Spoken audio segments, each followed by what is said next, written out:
What is up, guys? Welcome to episode 36. 36, you know the vibes. We experienced UFC 286 Huge weekend. a week ago. It was an early fight, started at 5 p.m. It was last Saturday. It was damn near over, like, right now. What time is it? Yeah, UFC 286. Dude, it was pretty much over right now. Like, actually, I think Usman and Leon were fighting right now. Dude, isn't it, like, weird how like, early we went home on that last week? It was annoying, right? Like, it was like, damn, it's only, like, 9 o'clock. We're going home from UFC 286. But all I'm saying is night cards are better, I think, just because, like, everyone knows nighttime's better, right? Like, especially Saturday night. Like, especially when you're a grown man, like, here's the thing, like, you got work and shit. Like, you like when you have the weekend and it's a fight night on a Saturday, main card 10 p.m., you're with all your boys. It's your time to hang out. All of a sudden, it's like 5 p.m. and you're like, all right, see you boys, 9 p.m., see ya. It's like, damn. Yeah, but you know. UFC 286. Huge. First off was Marvin Vettori and Roman, which First of all, let's talk about this. Matt went 0 for 5. Yeah, I went 0 for 5 on my picks. Kyle went 1 and 4. I went 1 and 4, which is Listen, honestly, guys, that won't happen for UFC 287. I'm gonna let you guys in on something pretty soon here. I'm gonna let you guys know. I'm gonna let you guys in on a secret later in the pod when we start talking about the fights. But so what about that card? That was a crazy card. So it started off with Marvin Vettori and Roman Dolidze's very close fight. Very close fight. I don't think it was a robbery. It was just a very close fight. Yeah, Matt was actually there. I actually pulled up a little bit late for that fight, and I only saw the third round. I thought Marvin took the third round, but allegedly Marvin got beat pretty badly in the first round. And all I know is 2 of the judges still gave it a 30-27, giving Marvin the first round. After I hear huge commotion about how Marvin lost the first round. So it's crazy to me that he won the first round in 2 judges' eyes. But, you know, Marvin Vettori... It was entertaining. Never lost 2 fights in a row. He's a good fighter. He's kind of like the gatekeeper, right? Like, you got to get through him to get to Izzy. I'm not even bringing up Pereira. I mean, it used to kind of be that, but now it's Pereira. Now Pereira kind of like skipped. Whitaker was like, it's like the 2 gatekeepers. Vettori and Whitaker is like level 1, level 2. It's like weird, yeah, and then Whitaker's like better than fucking... But anyway, Marvin Vettori never lost 2 fights in a row. You know, he's a good fighter. He always goes out there, does his thing. And he got another win against somebody. And then we had Casey O'Neill She got beat by Jennifer Maia, which I'm honestly, not even saying this. I didn't have too much insight on that fight. I'm not even trying to disrespect. Can't really say women's much. UFC because I do love the integration of women in the UFC and women in fighting. And I'm not saying they're necessarily bad fighters. I think both those fighters on that night could have beat the shit out of me if I was in there with that in that octagon. But that being said, I think when you're looking to a main card, I think you want to see the highest level of competition, regardless of if it's a woman or female.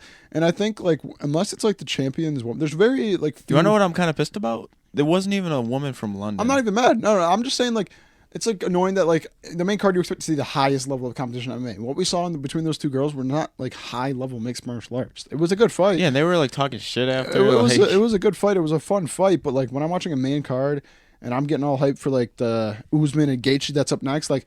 I look-y just want to see like a war after war after war. I don't want to see war. Oh, UFC feels bad, so they always put a woman in the main card. It's like I'm not even trying to disrespect. Because like I said, is he wrong? I said I would go in there and get my ass beat by them, but it's just also like that's not the highest level of competition. You're talking about a main card. Like I just paid an absurd amount of money for this card. $80, $85. Either way, respectable fighters. Like I said, they would beat me. Yep. And but the next fight after that, what was that? Gunnar Nelson submitted Brian Barberena. The boys that were doing a collab with predicted that would be submission of the night. And it was. Yeah, speaking of that collab, we'll get to that later in the episode. Later. Yeah. The co-main event, Justin Gaethje and Rafael Fiziev delivered a war. Only fight I got right. As expected, it was a war. I had Fiziev, he had Gaethje. I mean, it was... I feel like it could have been a toss-up maybe if Fiziev just had a little bit more experience, you know what I mean? I think Gaethje always is in tough situations because every time he is the main event, he... is in a title fight, and he necessarily likes to choke the big ones, like you saw with Oliveira, Khabib. Not necessarily saying choke the big ones. I mean, Oliveira's a beast, Khabib's a beast. I mean, Khabib never lost. But anyway, all I'm saying is Gaethje is the people's main event, man. Like, you watch that fight, you know, like, that's probably going to be better than the main event. Like, probably. Like, back in 2021 when he fought Chandler, who did he fight in 2022? What was his last fight? It was when he lost to Oliveira. Really? That was his last fight? Yeah. Lost to Oliveira in his last fight, but... You know, every time he's the co-main, but it could easily have replaced the main. Like him versus Chandler, this fight could have replaced the main, in my humble opinion. Like in terms of like a casual fan, it could have been its own thing. Fans just it could have been its own fight night for fans sure. Just watching, this was a war. If you're into like that technical like hit and don't get hit style fighting, then like yeah, okay, then like you don't really care. But Gaethje, absolute war every time, brings it. You saw Rafael Fizia's face. You saw Gaethje's. Gaethje got props hit, to Fiziev for even standing with him. You know what I mean? Right. Like Fiziev was up there taking shots. You guys saw the photo of his face all bloodied up near the eye. They had a little exchange after the fight. Gaethje said your kicks freaking hurt. Yeah, right. One Fiziev was like, your punches do damage. I was like, respect. Like they both know they can do some damage in a fight. That's the highest level. This is not the end of Rafael Fiziev though. Oh, he'll be back. He's young in his. You got to UFC understand career. that like all these lightweights that we're Rafael Fiziev is like one of the fighters that we'll see for a while when Gaethje, Poirier, and all these fighters leave, right? Yeah. I mean, Gaethje, Poirier, Him, a lot of these top lightweights don't have a lot of time left in the Dover, UFC. Tarzukian. That's what I'm saying. Freaking all those guys. So Connor is on his way. It's like the out. next era of it's lightweights. like we're seeing the next era come in. I mean, the OGs are still beating them, but like these guys are up. Yeah, next. they're not Tony Ferguson level yet. Right. But then the main event we had. And still. So guys, this is what I was talking Usman. about my Easter egg earlier when I told you I was telling you something. So we both got this wrong. We both had Usman pretty much winning by a pretty easy decision. But here's the thing. Vegas though. So usually when I come on these podcasting, I do my predictions. And if you guys see our betting that we do on Instagram, that we take serious. We don't try and like get you guys to lose money, and we don't even tell you to gamble.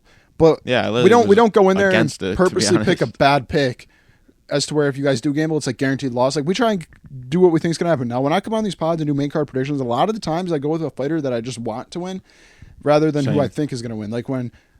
Because what's the fun in not rooting for the guy that you actually enjoy watching? Like a lot of fights I've came on here that I knew the other guy was going to win.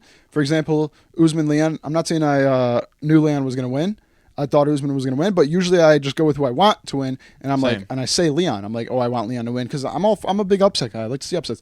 So basically, when Jake Paul and Tommy Fury fought, I'm a big Jake Paul hater. He's kind of a Jake Paul. I'm just like in the middle. I don't hate Jake Paul. Don't hate Jake Paul, but you know, and he always roots for Jake Paul in his fights, basically, and I always went against him. Just kind of like that's the thing we did. It was a little feud, and this fight was the only fight I said Jake Paul was going to win. Only fight I said Jake Paul was going to win, and Jake Paul lost. Now with this UFC shit. Like that.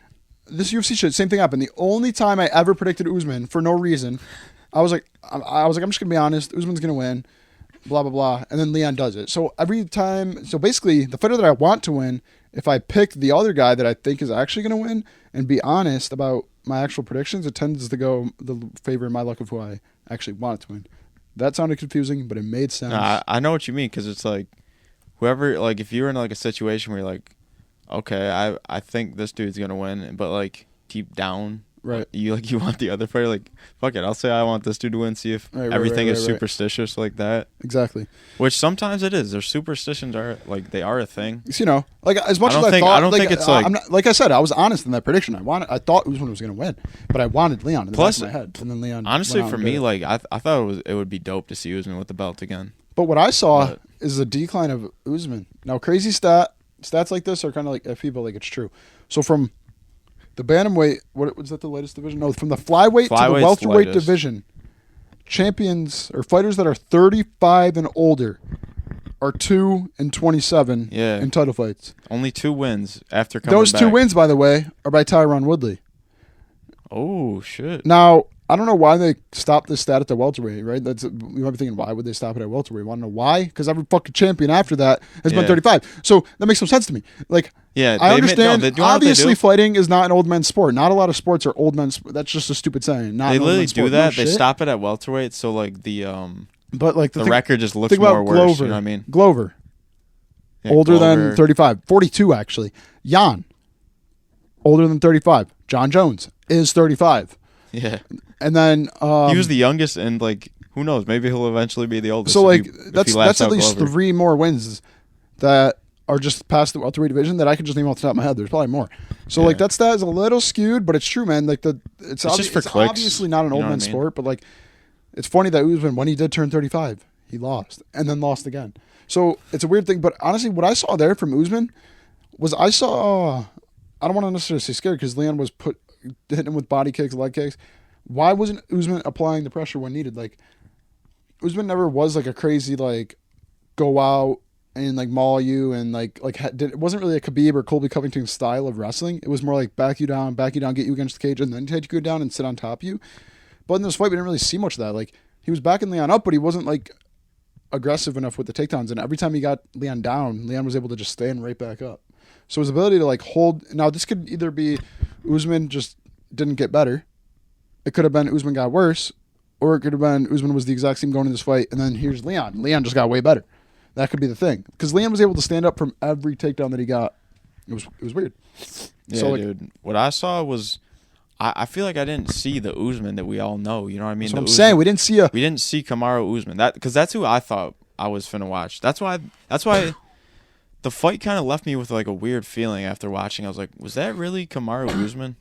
Like, can you feel me at all on that? Like, it just didn't feel like the Usman that we all know. It just wasn't an Usman that can hold a guy on the ground and plus, be boring I mean, for 25 another minutes. big It wasn't an storyline. Usman that we see pressing him against the cage, toe stomping. You remember that? Yes, remember exactly. the toe stomper Usman? You didn't see that in this fight. We saw Leon have great defense on the mat and be able to fight while going backwards. And the leg kicks, bro. The leg kicks were the story of the fight, and that's why Leon won that fight. Another story in the fight was the freaking penalties. Leon, there was a lot of timeouts. Leon kind of went crazy in the third round, but it's funny because on all the judges' scorecards, he still had one. Yeah. Either a draw. He lost it on the one judge's scorecard, but the other two still had a draw. No, that judge was tripping though. That judge was tripping. He had Usman like round 2. He had Delisi versus Vittori tied, I think 29-29 or something. I don't know. There's always that one judge. You guys Leon know how it is a fucking beast. I mean, think about it. I think you have just about as much pressure in going into this fight than the second fight, right? Like, it's your first title defense. Like, do you really want to lose it to the guy you just got to? And it's like, I'm not saying he had as much. I think Usman obviously had a lot of pressure as well, right? Just got KO'd. Leon has all the hype right now, but Leon's got to be scared, right? Because at the end of the day, he was losing that fight. He was getting dominated the 15 minutes prior to that head kick, or the 19 minutes prior to that head kick. So it's like, I was like, I don't know if Leon's gonna be able to do it. Blah blah blah. This is the thing, but though. Leon Like went on you there, said, stayed composed. Is Leon getting better? Is Leon getting better? Right. I would say, yeah, he is, because I mean, that was a way better performance by him, obviously, than the last fight with Kamaru Usman. We saw that body makes you shots, think leg now shots. with Kobe Covington, who can go 5 rounds with Usman, but now Leon has it in a skill set to also go 5 rounds with a guy like Usman. I think people get need a to chill finish with him saying, and get a decision. I honestly think Colby versus Leon would be a lot closer than people think. And I know MMA math does not exist, but Colby just lost to Usman twice. I don't understand why people think that he would just walk through Leon. I understand that it's not as Usman's more of like Usman's like a bigger welterweight, right? Clearly bigger than Leon. Like next, like what would it be, side by side? Clearly bigger than Colby side by side, and he was able to walk Colby down and basically do whatever he wanted with Colby. So because he's bigger. Now, Colby's style of wrestling is a little bit different, right? It's kind of, I think Bilal said this. He's like, he'll kind of just like wear you down and like kind of just grind on you the whole fight. Like you saw with Jorge. Like he'll just grind on you and like win the fight. Yeah. Round by round. He'll take you into deep water to get you down. So I just don't know why people think Leon wouldn't be able to do the same thing to Colby that I did to Leon, which is stand up from the takedowns. I think Usman is much, much stronger than Colby in terms of holding people down on the ground, and he couldn't even hold Leon on the ground. Now, that could be, like I said, Usman getting worse or Leon getting better, or emotions going in the fight. But I just think people need to stop circumstances automatically assuming that Colby's gonna he's already Leon's the underdog by a lot, and it just blows my mind. Dude, do I know what is this gonna be the story of Leonardo's career? Underdog. Just not even like. Also, no one's on his side for his whole career, but he just keeps on winning. People are saying so he's scared. far. Do you think he's scared of Colby by saying he doesn't deserve a title shot? I think no, he doesn't deserve a fucking title shot, is what Leon's saying, and I agree. Like what? Yeah, but, I agree as well. Like Leon should be able to obviously choose who he fights, whether that's Jorge, whether that's freaking Gilbert. What's next for Usman though? I say give him Bilal. I like the Bilal matchup. I did like that. I mean, who else Who else can he fight? Truthfully. So you don't think Bilal deserves a title shot right now? In your humble opinion? If they were to stop the whole Colby conversation, then I would like to see. Because Gilbert what's versus that dude's Jorge's name? next. Shavkat or something like that? Shavkat Rakhmonov. I want to see Shavkat versus Colby. I think that makes more sense. Yes. I mean, I think Bilal versus Usman makes sense to get him a title shot. I honestly and then think winner of Burns versus Jorge for title shot. Yeah, I think you could give Bilal a title shot right now. But I just think you're in a weird spot now because you didn't really say you're going to give him a title shot after his next win. And exactly. It's just kind of a weird spot to where 10 wins in a row sounds way better than 9. He did beat an up-and-comer who people thought was going to overtake the division, but and I understand that he beat him pretty badly. True. I'd like to see one more thing by Bilal because at the end of the day, he quit against Leon Edwards in an eye poke. I'm not saying he quit. I'm about to get hate for that. He didn't quit. He was crying and shit. It was sad. But Leon was beating him that fight. I'm just saying. And like, Yeah. I think you need one more statement win against a guy like Usman or Especially what's his like name? Shavkat. Or even Colby. Literally any of the top guys that are right there with the title shot, beat any of them, and I think boom, you're set up for a title shot. But I think like you just Yeah, need Bilal one should more. be ready to fight like right about now because he just fought on UFC Abu Dhabi That's what I'm a saying. little But while yeah. ago. Bilal's as much as like he's a meme in the UFC and no one really cares for him. He deserves his shot. I think he needs one more statement win though. I'd like to see even if he got a title shot right now, I wouldn't be mad. Yeah, me neither. I wouldn't. The I honestly division's wouldn't be mad with the division's Kobe in a either. very weird spot because Gilbert's like still the top of the division, where Jorge is like not. Unless he beats Gilbert Burns at UFC Then it's like 287. that fucks up everything. I think that gives him like some title shot chances just because of the story. the story behind Leon story, and Jorge. You know what I mean? And they were scheduled to fight at UFC 269. Remember that? I don't think it picked it up. I didn't hear it. I don't know. Remember they were supposed to fight at UFC 269? Who? Edwards and Chimaev. Masvidal. They were supposed to fight on the undercard, or it was either 268 or 269. I think it was 268, where Usman fought Kobe, and then Edwards versus Masvidal was going to be the undercard, but that got canceled. Did you see also Leon versus Chimaev was supposed to be 3 different times? Yes. I like didn't even know Chimaev that. agreed to a Kobe fight 4 different times. It was a like, fucking. what the So hell? basically, Leon had COVID. I remember that. Leon had COVID, so he had to pull out of the fight. And then Yeah. Hamzat got COVID and he had to pull out of the fight. I have no idea what happened the third time that happened, why they had to pull out. But I don't know, but all I know is welterweight's exciting moving forward, so that's dope. Welterweight- Lightweight's exciting like always, and UFC 286 was dope, and UFC 287 is gonna be dope, which we'll have predictions with, and I guess we'll bring up the collab real quick. We're gonna be collabing with another Instagrammers that we follow. You know, we're mutuals with them on Instagram. We're not gonna tell them the names yet. yeah, You guys are going gonna see the collab on Instagram before you. It's gonna be a UFC 287 based collab. And We're doing predictions with them. yeah, we're gonna do some predictions, maybe like a live stream too, Instagram Live. Oh, word. So stay tuned, turn on our notifications. You can see us go live. Another quick update. Thank you guys for 49K. 49K. So at 50K, we're gonna be doing another UFC 2.